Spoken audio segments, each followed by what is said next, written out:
Hey, what's up you guys? It's KawaiiSTARcrunch, and I hope that you are having a lovely holiday so far.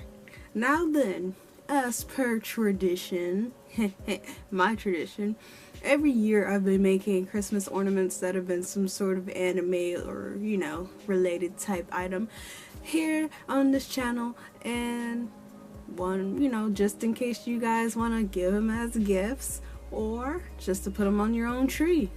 So this year, I've decided to do Pokemon. They actually came out a lot better than what I thought they were going to.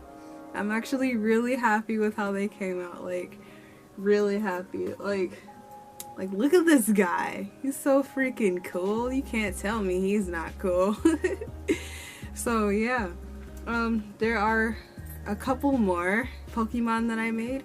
So, yeah, I hope that you enjoyed this video, and I hope that you have a lovely holiday. If you do decide to follow this tutorial and make your own Pokemon, please feel free to tag me, because I would love to see your artwork. And yeah, so without further ado, I'm just gonna stop yapping and get this party started. Don't forget to hit like, subscribe, and I will see you soon.